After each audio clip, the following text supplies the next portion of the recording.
Meus irmãos, boa noite, graça e paz. Que bom que estamos reunidos nessa noite aqui. Podemos louvar ao Senhor, ou podemos cantar e professar a nossa fé e aquilo que mais almejamos. Eu convido você a abrir a sua Bíblia em Lucas capítulo 2, deixar a sua Bíblia aberta. Faremos uma meditação dos versos 8 ao verso 20, na condição de que há pouco mais de 10 dias, talvez, 25, 7, um pouco menos de 10 dias, nós celebramos o Natal. E o mundo inteiro, pelo menos a parte cristã do mundo, tirou um tempo da sua agenda para fazer menção ao nascimento de Jesus. E é interessante pensar como que cristãos praticantes, nominais, até não cristãos, aproveitam da ocasião para falar do menino Jesus, né? Igrejas pregaram sobre isso, famílias tiveram um momento litúrgico, falaram sobre Jesus, sobre o nascimento do menino Jesus.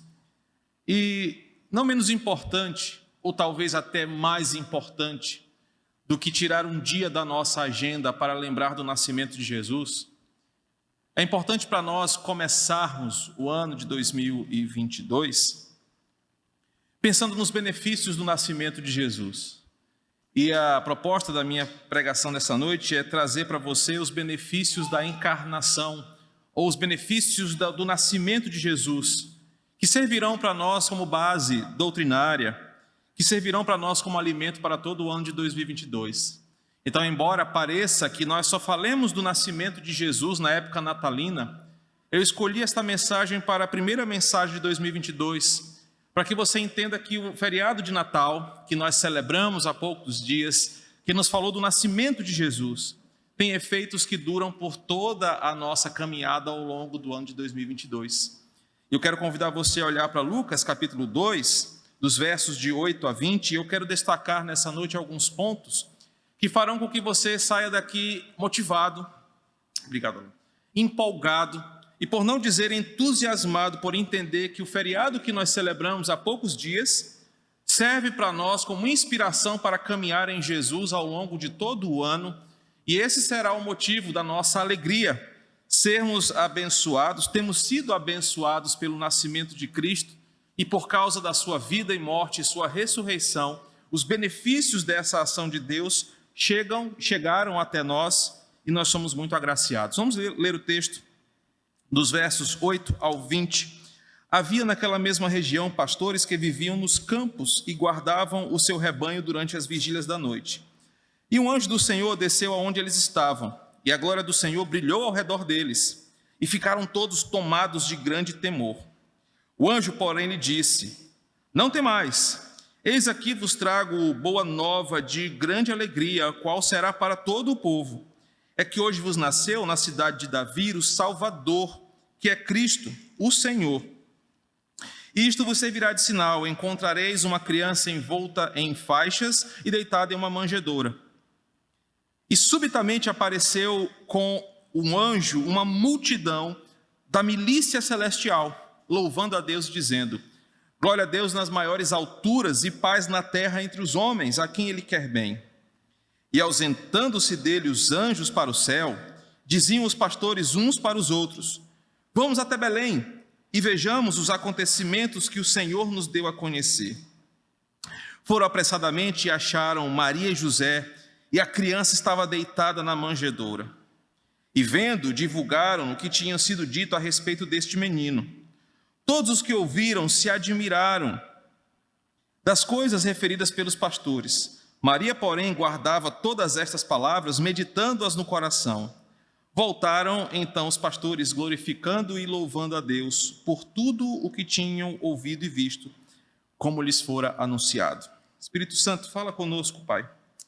Queremos sair daqui abençoados pela palavra, não apenas com a voz daquele que prega, mas com a voz do Senhor que fala através desse instrumento, e que a Tua palavra encontre uma verdade, mostre uma verdade profunda em nós e para nós nessa noite. E seja conosco em nome de Jesus. Se você tem Netflix na sua casa, você certamente já ouviu falar de uma série que chama The Crown.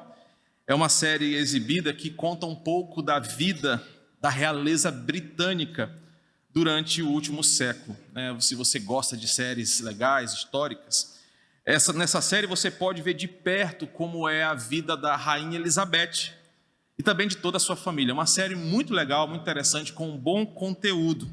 A série mostra o mais alto padrão social que um ser humano pode desfrutar nesse mundo. É a família real britânica, seus privilégios, as suas regalias, mas também o poder de carregar uma coroa real. É uma série que vale a pena ser assistida. Nós aqui do Brasil, nós sabemos muito pouco sobre isso, sobre o que é mensurar a grandeza de fazer parte de uma família real como aquela ali. Nós não estamos acostumados com a vida de ter por perto uma monarquia e reis e rainhas e príncipes perto de nós. Quando nós assistimos algumas reportagens, quando você vê alguns documentários ou algumas entrevistas, você só consegue imaginar de longe o que é fazer parte da realeza. Mas aquela série nos mostrou que, mesmo sendo distante de nós, muitas mulheres aqui queriam ser princesas ou rainhas, e muitos homens aqui queriam ser príncipes, reis, e tudo aquilo que aquela série mostra, né? Pra você ter uma ideia, eu acho que você lembra como a TV mundial, ano passado, transmitiu o sepultamento do príncipe Philip, o marido da rainha Elizabeth. Como que a televisão parou para mostrar o sepultamento do Duque de Edimburgo. Ou até mesmo, talvez você não tenha assistido isso esse ano, mas você vai lembrar que vários anos atrás, a televisão e o mundo pararam para transmitir os fatos sobre a morte da princesa Diana. Mas também você deve ter lembrado que nos últimos anos, não importa se no Brasil ou na Inglaterra, os casamentos da família real, os nascimentos, todas as grandes cerimônias foram transmitidas para que o mundo veja como vive a realeza. Nascer numa família assim deve ser bom demais, eu não imagino o que é que seja isso. Mas imagina você acordar, não estar preocupado com boleto, dormir, não preocupado com nada do que tem que fazer um reles mortal. E na época que eu assisti o seriado, tem uma cena que é muito importante, marcou o meu coração. Em uma das séries, eles mostram uma das crises da família britânica quando a monarquia está perdendo força na Europa. E o Duque de Edimburgo, numa cena, o banquete real estava servido para um simples almoço daquela família, e aquela mesa bonita, farta, com muita coisa, e ele levanta assim a tampa e fala: poxa, carne eu não lembro qual era o animal, de novo esse mês? Eles não sabem que eu não gosto de repetir o mesmo prato no mesmo mês? Aí eu imaginei, né, aqui em casa, quantas vezes a gente não come o mesmo prato, né, o resto de um dia vai para o outro, até acabar, né, a última gota. Mas nascer numa família assim é muito bom. A notícia daquela família como sendo a família mais importante de um reino é muito legal. Ser a sensação do momento, a expectativa de ser o novo rei, a expectativa de ser o homem do momento pode ser uma coisa muito legal.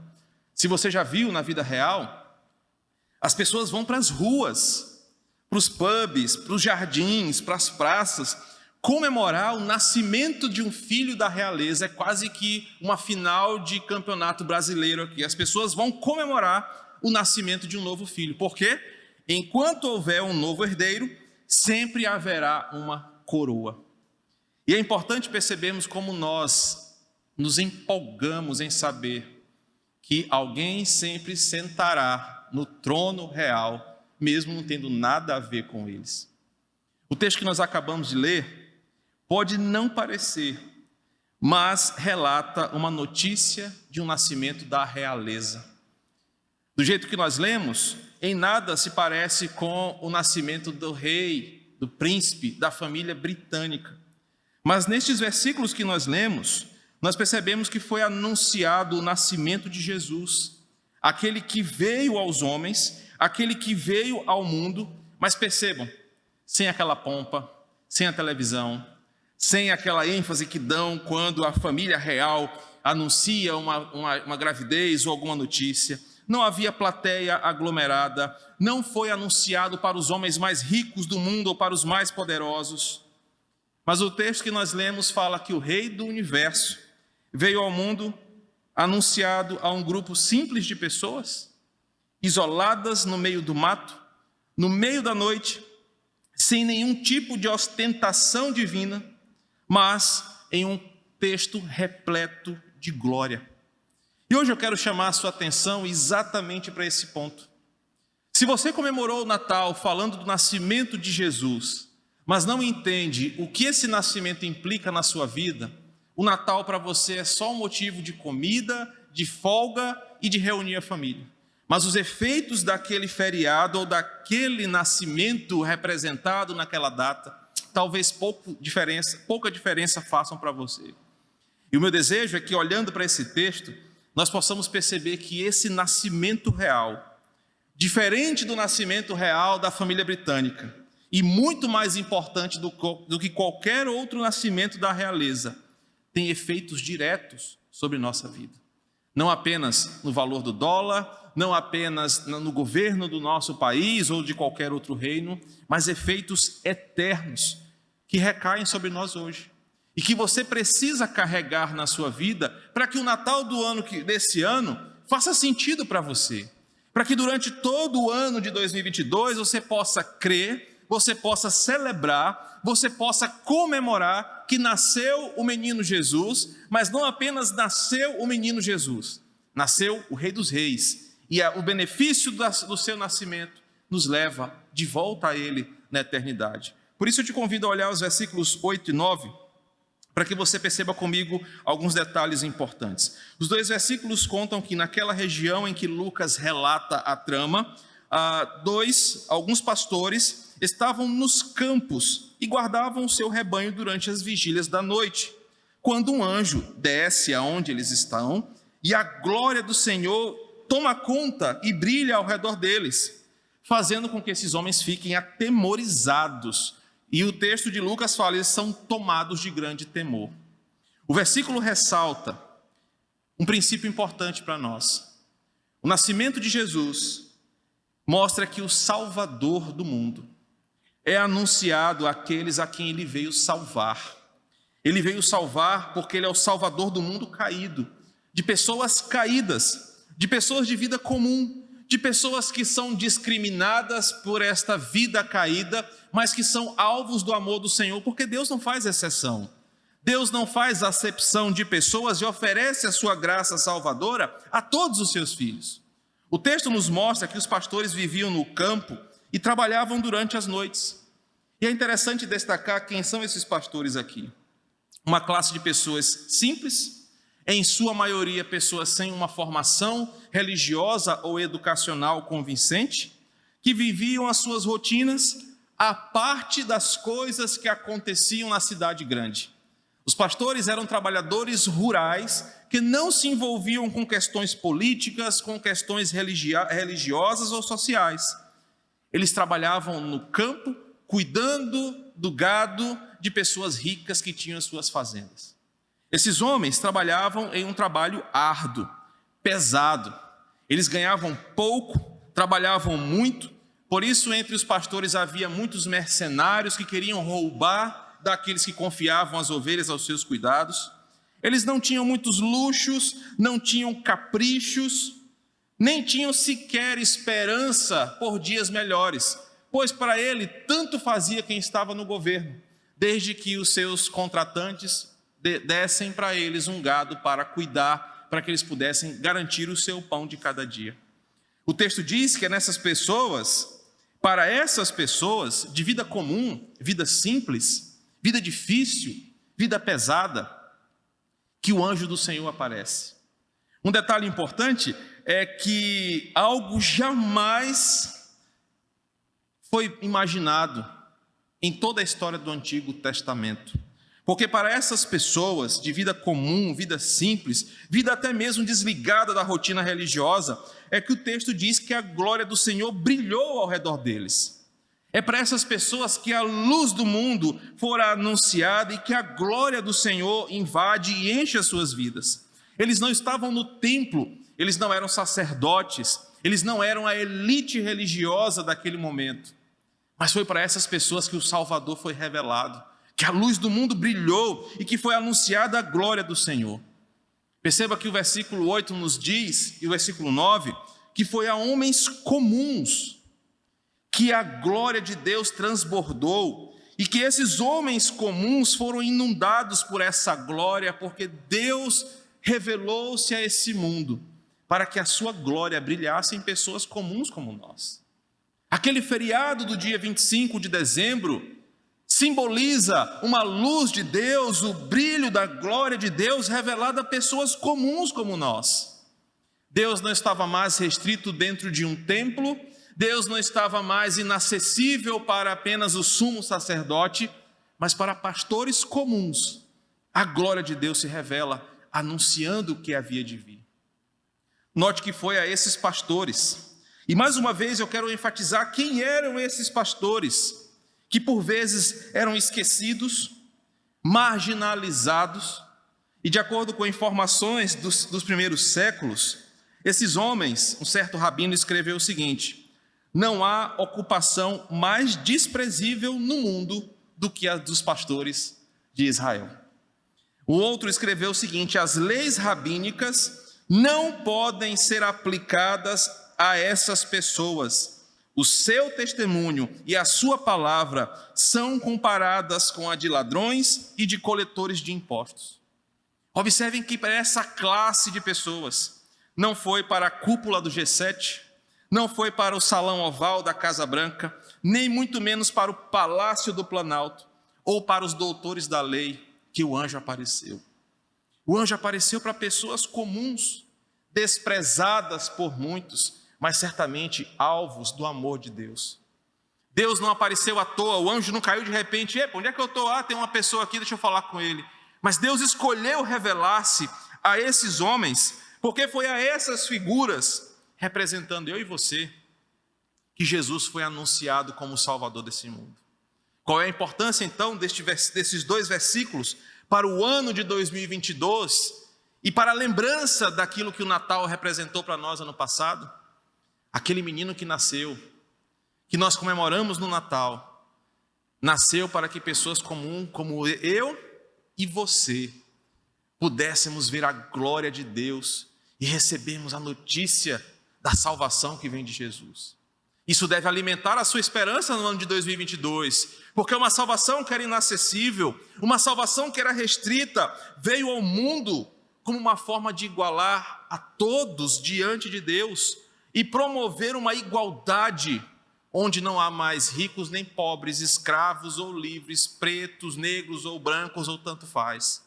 Cristo revelou-se primeiramente a esses homens para simbolizar que Ele não faz acepção de pessoas e que o seu nascimento nos dá uma oportunidade de conhecer a salvação.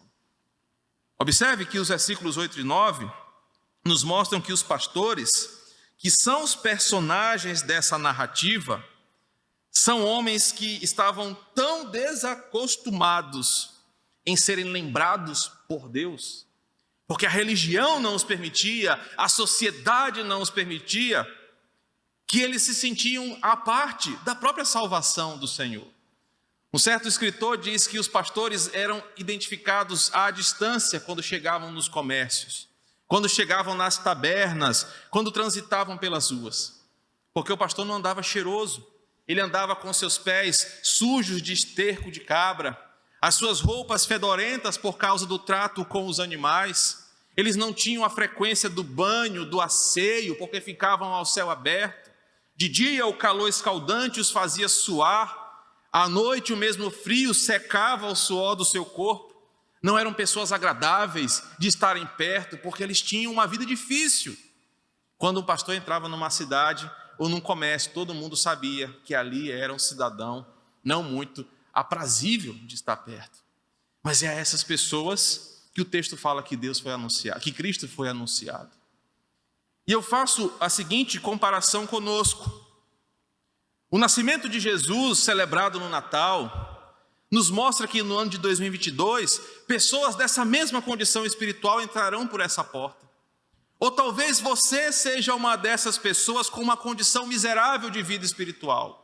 Talvez você seja desprezado pelos seus amigos, pela sua família, você se sinta um lixo espiritual, você se sinta alguém que não é aceito pelas pessoas ao seu redor. Talvez você se sinta esquecido, talvez você se sinta até mesmo desprezado pelas pessoas que você mais ama e considera. Mas os versículos 8 e 9 nos ensinam que quando o anjo anuncia a chegada de Jesus, e no versículo 9, a glória do Senhor brilha ao redor deles, esses homens são agraciados com a manifestação de Deus. Como isso alimenta o nosso 2022? Se você está aqui, você pode até ser igual a esses pastores aqui, mas isso mostra que a glória de Deus brilhou na sua vida, porque Cristo está te dando a oportunidade de caminhar o ano todo com Ele. Por isso que no final do versículo 9, a reação desses homens é serem tomados de grande temor. Eles ficam literalmente apavorados com o que estão vendo. Por quê? Eles achavam que a glória de Deus, a presença de Deus, o poder de Deus era algo restrito ao templo, aos religiosos, aos sacerdotes, ao sumo sacerdote. Mas eles veem que lá no campo da noite, no meio do mato, fedendo a cabra, a xixi de bicho, a cocô de bicho, apareceu o anjo para anunciar a vinda do Salvador. Meu irmão, isso nos traz também uma aplicação muito importante. Deus não esperou, Deus não vai fazer com que um anjo desça do céu de forma milagrosa para revelar-se a você num lugar especial, como se apenas na igreja A, com o pastor B, no lugar C é que Deus fala. Deus vai ao encontro dos seus, assim como Ele foi ao seu encontro para te salvar e te resgatar. Ele vai aonde você está para te chamar através do apelo da palavra, para que você conheça a glória do Salvador. E longe de temer, se apavorar, longe de se desesperar com a presença de Deus inundando o seu coração, os versículos 8 e 9 nos ensinam que isso é motivo de alegria, pois a presença de Deus troca o medo da condenação pela oportunidade de salvação. É o que os versículos 10 e 11 nos mostram. Os versículos 10 e 11 continuam o texto, que após o anjo acalmar o coração daquelas pessoas, então imagina a confusão. O texto diz que de repente aparece um anjo, e eu imagino os pastores tudo, corre doido, corre, pega as tuas coisas, sai fora, aquela confusão, desespero, e o anjo, relaxa, calma aí, fica tranquilo, fica sussa, sou eu, fica quieto. Depois do anjo acalmar aquela galera, fica na tua. Aqueles homens olham, veem que é um anjo do céu, e o anjo diz, não temam, eu trago uma boa nova para vocês, eu trago uma notícia de alegria e não de condenação. Eu não vim para cá para trazer juízo sobre vocês, eu vim para trazer uma notícia de alegria, não só para vocês, mas para todo o povo. E aí o versículo 11 vai nos contar qual era essa notícia. Mas qual é o princípio destacado aqui que vai nos alimentar durante todo o ano de 2022? A graça de Deus é revelada pela boa nova, uma boa nova que lança fora todo o medo e transforma o medo em esperança. É isso que o nascimento de Jesus, comemorado há poucos dias atrás, nos representa ao longo de todo o ano. Para que você não lembre de Jesus apenas no Natal, mas os benefícios do seu nascimento ecoem durante o ano de 2022. É que a graça de Deus, ela é revelada pela boa nova. E a boa nova lança o medo fora e transforma o medo em esperança. Como eu disse, os pastores devem ter ficado apavorados. A gente deve imaginar aquela situação de um desespero. Eles viram algo inédito. E naquele contexto, vale ressaltar, que o mundo estava mergulhado em densas trevas espirituais, não diferentes de hoje.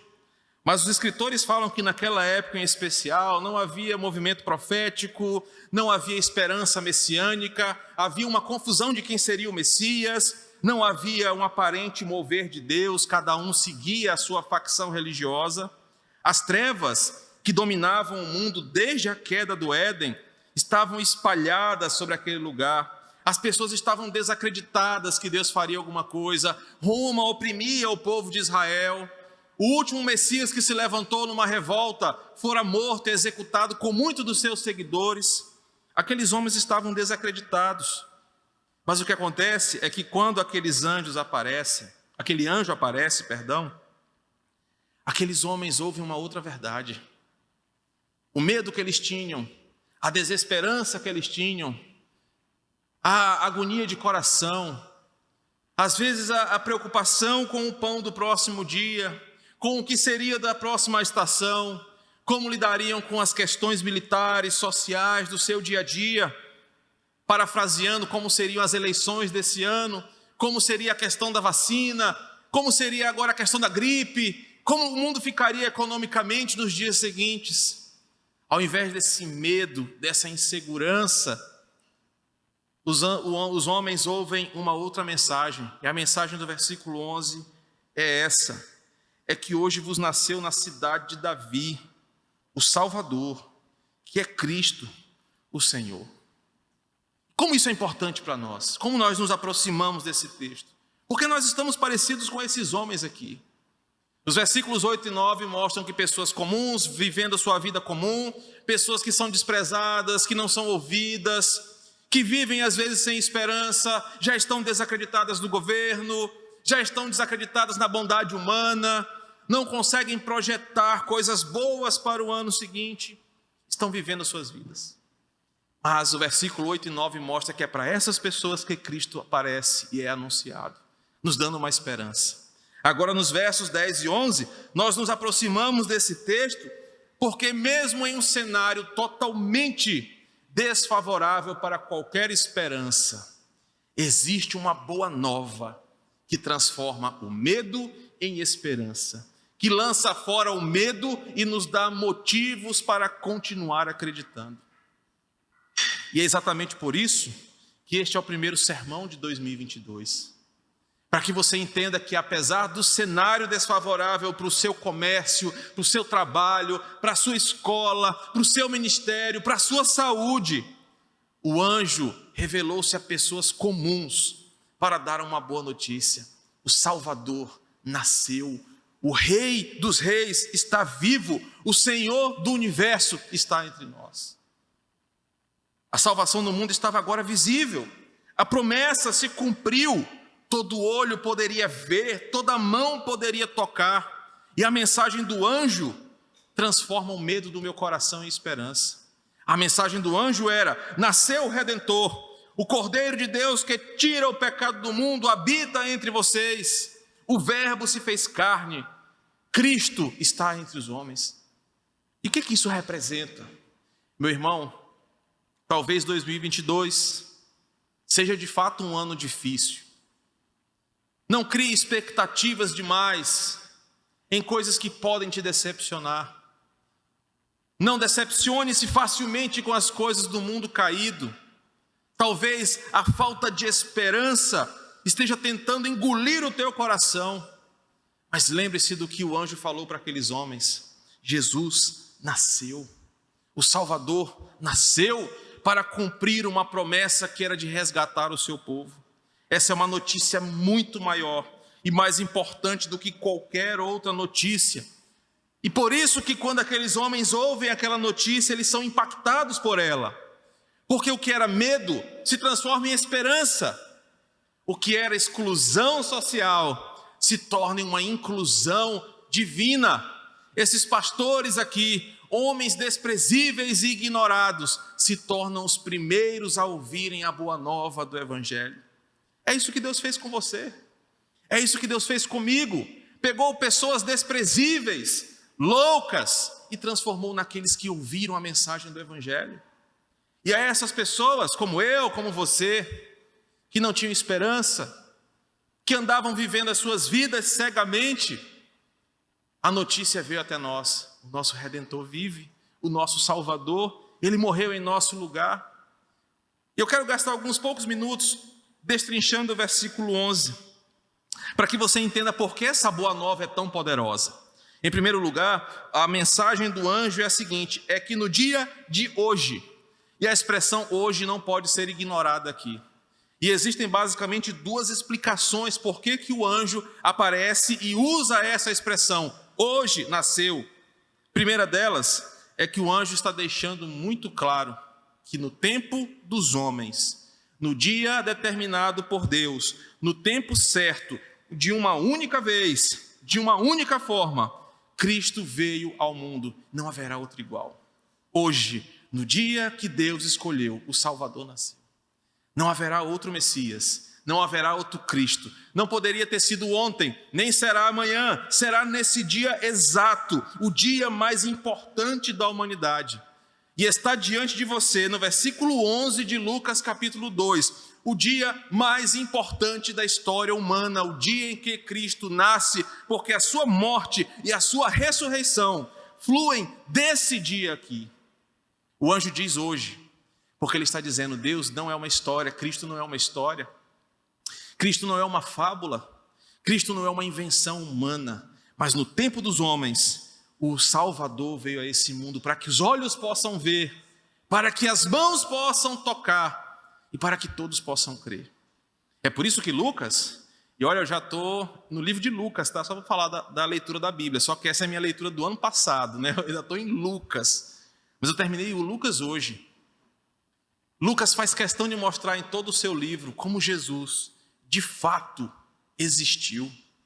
Por isso ele faz questão de detalhar pessoas, lugares, situações, para que o mundo saiba que o Salvador realmente nasceu e existiu, e que a nossa fé não é uma fé baseada num conto, não é uma fé baseada em uma história criada por alguém, mas uma fé que pode ser comprovada pela história. Jesus Cristo nasceu hoje. O outro ponto importante é que o hoje falado pelo anjo mostra como o ministério de Cristo está ligado ao nosso hoje. E eu achei essa explicação fantástica, porque a mesma palavra hoje Jesus usa em duas situações. Primeiro, quando ele lê Isaías 61 e fala, hoje se cumpriu o que disse o profeta Isaías. Mas em outro contexto ele usa a mesma palavra quando ele olha para o ladrão da cruz e diz, hoje você estará comigo no paraíso. O hoje relatado pelo anjo, o uso dessa expressão significa que Deus revela-se no tempo certo na vida de cada um. Revela-se no hoje de cada um de nós, mostrando que Ele muda a nossa vida no tempo certo. Que Ele aparece na nossa vida no dia de hoje, no dia escolhido pelo Senhor. Ele se revela aos seus, Ele aparece transformando as vidas. Aqueles homens ouviram, hoje nasceu na cidade de Belém, e na cidade de Davi, melhor dizendo, não apenas uma referência a Belém, e a palavra Belém significa literalmente a casa do pão. Nasceu naquele lugar o pão da vida, mas também Belém era o centro da adoração e da presença de Deus. E literalmente o anjo está dizendo, aquele que é o pão da vida, aquele que é o centro e o fundamento de toda adoração, aquele que vai alimentar a alma dos seus filhos eternamente, hoje está no meio de vocês. Pastor, e como isso chega para mim? Meu irmão, talvez o dia do seu encontro com Cristo seja hoje. Deus se revelou na sua vida hoje, para alimentar a tua alma hoje, para satisfazer a tua necessidade espiritual hoje, porque Ele é real. Você não vai crer em uma teoria, você não vai crer em uma filosofia, você vai crer naquele que nasceu hoje para ser o pão da vida eterna no teu coração. O anjo conclui a boa nova dizendo, Ele é o Salvador de um mundo perdido. O Salvador acima dos pseudo-salvadores que esse mundo procura. Nós já acreditamos no tio Sam, nós já acreditamos no Bolsonaro, nós já acreditamos no Lula, já acreditamos no Trump, já acreditamos em tantos salvadores que se mostraram falhos, pecadores e estúpidos. Mas esse Salvador aqui veio salvar o homem perdido. De uma forma que não era o Superman, não era o Homem-Aranha, não era o presidente dos Estados Unidos ou qualquer outra pessoa.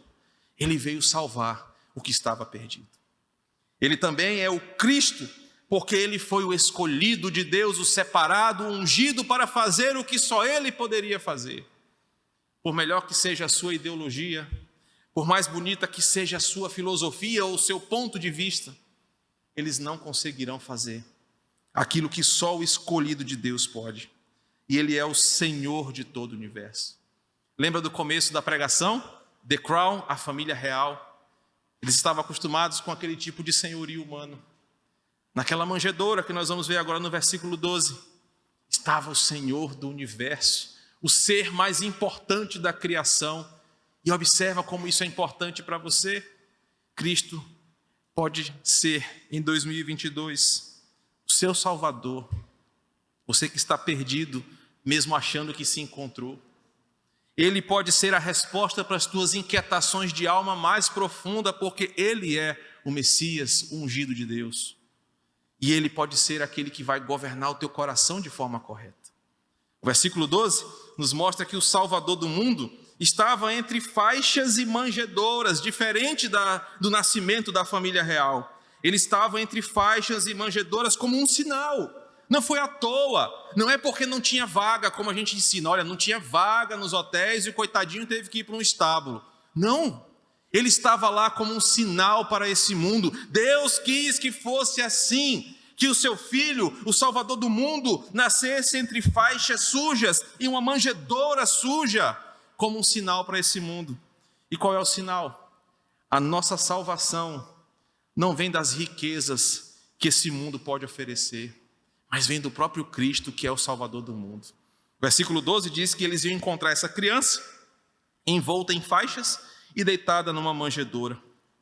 Era de se esperar, já que Jesus é tudo isso que o anjo falou, que ele estivesse num lugar à altura da sua majestade. Imagina, nasceu o Filho de Deus, o pão da vida, nasceu o Salvador. Rapaz, esse cara deve estar... Clínica São Marcos perde, é feio para o lugar que esse cara ia nascer. Ele tinha que estar nascido em berço de ouro, deitado eternamente não, mas nascido em berço de ouro. Só que eles vão lá e encontram uma verdade. Ele está entre faixas e manjedoura, para contradizer as lógicas desse mundo. O ser mais importante da existência estaria em um estábulo, enrolado em faixas, que só Deus sabe se estavam limpas ou não. Hoje em dia, as mamães escaldam as fraldas, quer dizer, nem sei se faz mais isso, na minha época. Escalda a fralda, aí bota na autoclave, tudo é higienizado com álcool 70, lavado com sabão granado neutro. Sabe-se Deus se eles não pegaram, foi um pano sujo no chão, só deram aquela sacudida assim rapidinho e enrolaram o menino Jesus. Você sabe o que é uma manjedoura?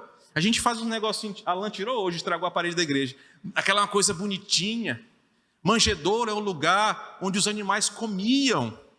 Era um lugar feito de madeira para colocar ali o sal para o boi lamber. É para colocar a ração para os bichos comerem. É nesse lugar que o Salvador do mundo nasceu. E por que isso? Porque Deus quis ensinar um negócio para esse mundo. Coisas que só Deus faz. Ele quis ensinar que a nossa salvação não vem nos moldes da realeza britânica, não vem nos moldes de riqueza desse mundo, mas que Deus realiza as coisas conforme Ele quer, nos ensinando que a salvação não depende de status, depende de quem nós cremos em Jesus, o nosso Salvador. E aí, o Filho de Deus veio ao mundo de forma humilde, pois Ele, que era o dono de tudo, não precisava provar nada para ninguém. E quando eu preparava essa mensagem, eu lembrei de como eu sou pobre. Eu comprei um relógio novo, os irmãos nem perceberam, nem elogiaram meu relógio ainda. O cara está com um relógio parecendo do Faustão, aí sacode, prega sacudindo para o povo ver. O pastor está com um relógio bacana. O dono do mundo não precisava provar nada para ninguém. Ele veio no estábulo, porque ele tinha tudo. E não era isso que ele queria transmitir. Ele veio entre faixas e manjedouras, para mostrar que ele não precisava do favor dos homens, porque ele que era a salvação do mundo, o mundo que era beneficiado com o seu nascimento e com a sua glória. O estábulo, a manjedoura, foram um lugar separado para que o mundo ouvisse a seguinte mensagem: você não tem o que oferecer para Deus. Você não pode oferecer nada para Deus. Só Deus pode dar o que você precisa. Isso é importante para ser 2022. Pastor, eu estou aqui. Eu mereço uma posição no conselho da igreja, pastor. Porque olha o meu dízimo, R$78 mil. Só perde para o de Chicó, que é 73. Pastor, eu mereço que Deus me responda, porque se há alguém que já leu a Bíblia nessa igreja, fui eu. Alguém que ora, foi eu. Meu irmão, se você ouviu de algum pastor dizer que você tem algo para oferecer a Deus, a não ser a sua miséria, a não ser a sua condenação e a sua súplica por salvação, você foi enganado a vida toda. Deus não precisa de você para nada. Deus não quer o que você tem a oferecer, porque Ele é o dono de tudo. E é isso que essa mensagem nos ensina. Ele veio entre faixas e manjedouras para mostrar que esse mundo não tem nada a oferecer a Jesus, mas aquele menino humilde, ele era a glória que esse mundo precisava receber. E como é que isso se aplica a você nessa noite? Seja agradecido, porque Deus não considera o que você tem. Seja agradecido, porque o Senhor de tudo se humilhou para nascer numa manjedoura, para que você estivesse aqui hoje. Como é que isso vai te levar em 2022? Senhor, obrigado. Lembra do publicano? Que nem ousava olhar para o céu enquanto o fariseu orava de si para si mesmo. Senhor, obrigado, porque eu não podia comprar a minha salvação. Eu não merecia a salvação, mas o Senhor fez por mim aquilo que ninguém poderia fazer. Continuando o texto, os versos 13 e 14 nos mostram a grandeza desse Salvador, porque o primeiro louvor reflete a imensidão da sua glória. De novo, os pastores tiveram outro susto. Se eles tinham algum problema de miocardite por causa da vacina, eles teriam morrido nesse dia. Primeiro porque aparece o anjo. E aí o versículo 13 fala que subitamente, a palavra que Lucas usa é de repente, inexplicavelmente, mas de forma sobrenatural planejada, apareceu uma grande parte do exército do céu. A palavra milícia celestial é uma grande porção dos exércitos celestiais. Agora imagina a loucura. Os anjos tudo armado, com armadura, é exército, o termo que ele usou aqui. E de repente aquela formação militar, aí talvez se tivesse um pastor ali mais em pecado, um ex-assembleano ali, vixe, agora que eu vou para o inferno, descobriram o meu pecado. Falando isso do meu cunhado ali, que é ex-assembleano. Vixe, estou lascado. Mas o que ele faz? Os anjos, versículo 13 diz, eles começam a louvar. E o louvor do versículo 14 exalta aquele menino. O que esses versículos nos ensinam? Que de repente foram os anjos e não os homens que entoaram o primeiro louvor a Cristo. Isso é muito importante na teologia de Lucas.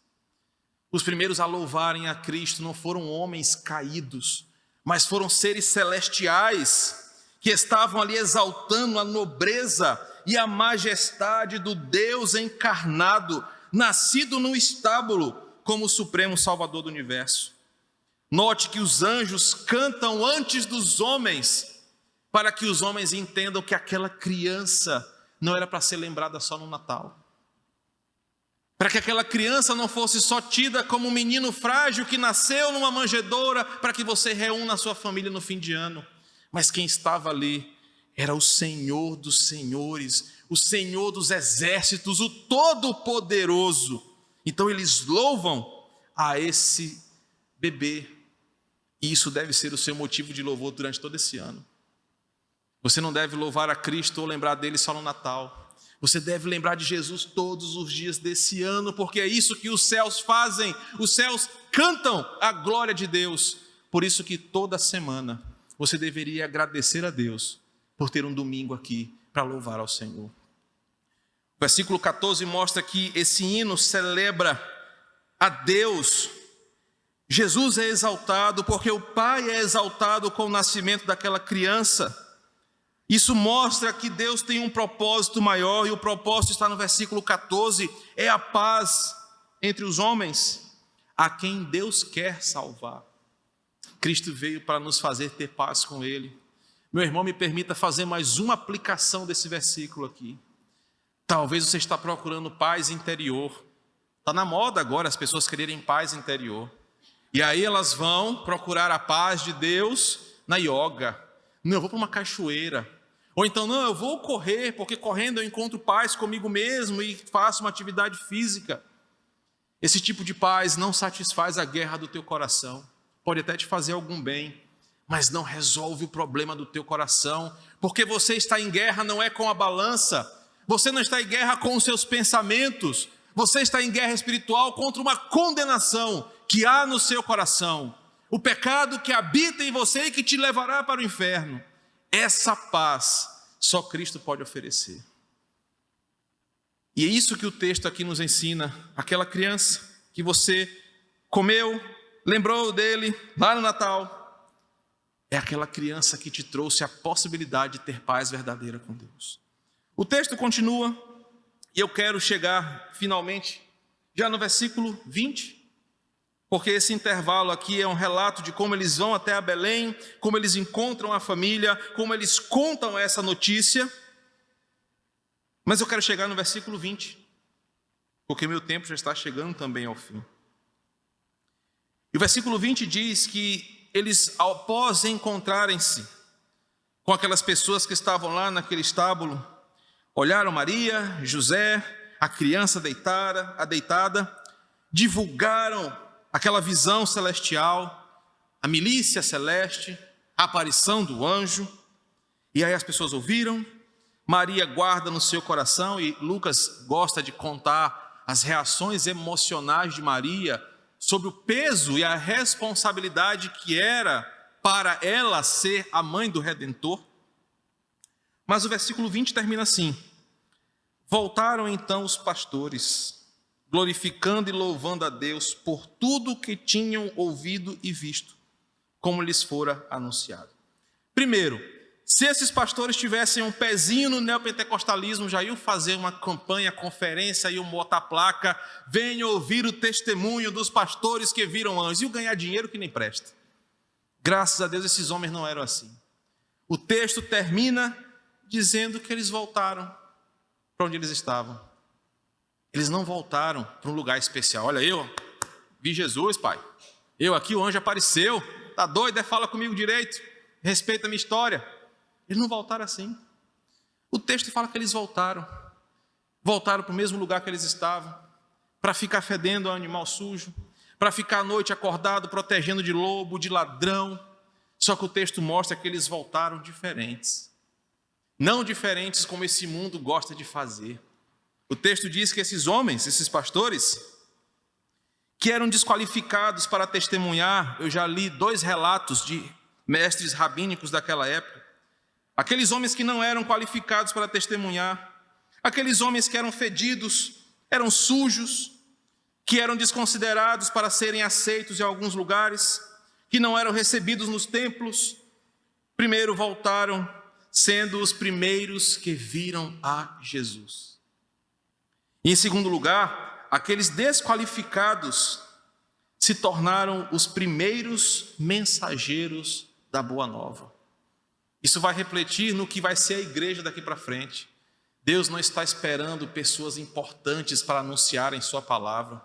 Ele usa um pastor, ele usa uma ex-prostituta, ele usa uma mulher comerciante que enrolava todo mundo, ele usa um perseguidor, ele usa um coletor de impostos, ele usa um covarde, porque ele não quer que apenas as pessoas ricas desse mundo sejam porta-vozes da sua mensagem.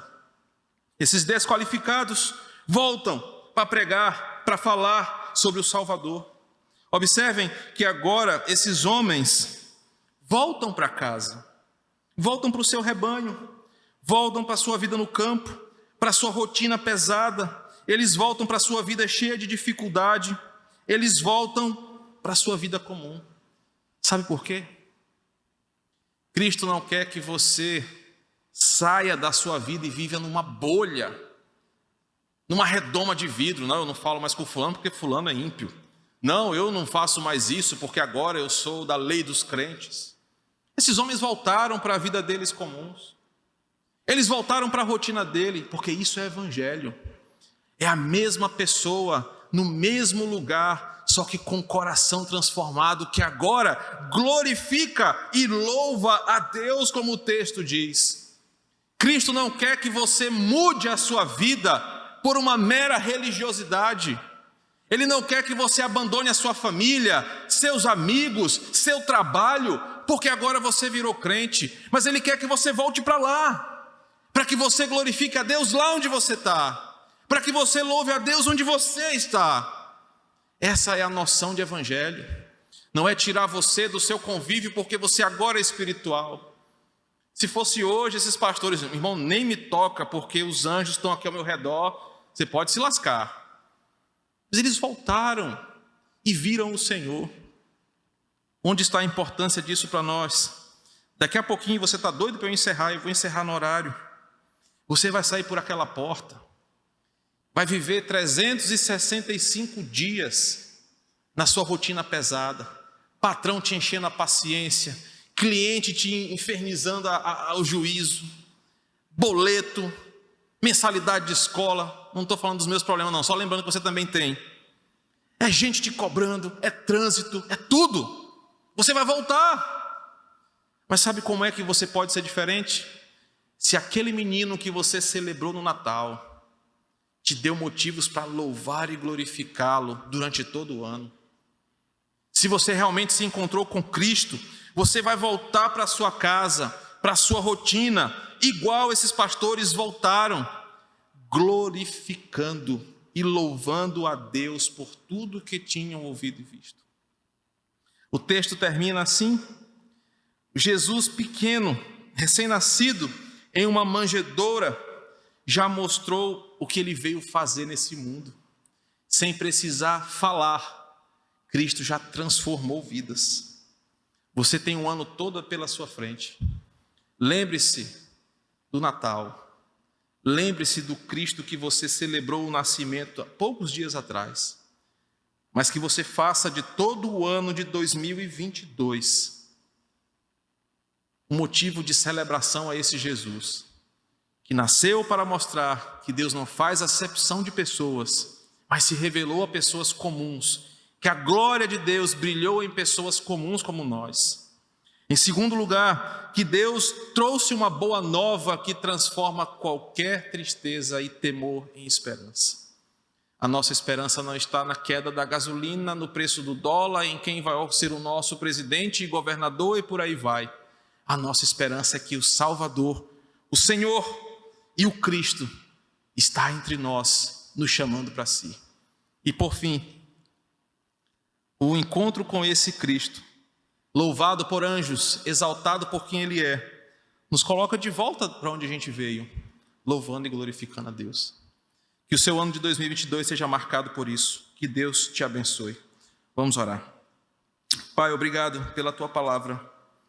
Obrigado por esse profundo e impactante texto que nos leva a pensar em nossas motivações para o ano de 2022.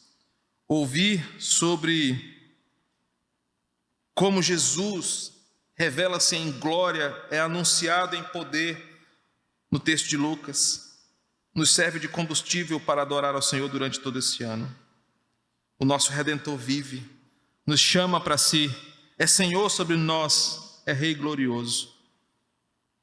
Obrigado, Senhor, porque Tu tens nos ensinado a viver para a Tua glória, e é isso que desejamos. Temos muitos desafios à frente, mas sabendo a quem adoramos e em quem cremos, nós podemos caminhar firmes, e é assim que nós Te adoramos. Te louvamos por tudo em nome de Jesus. Amém.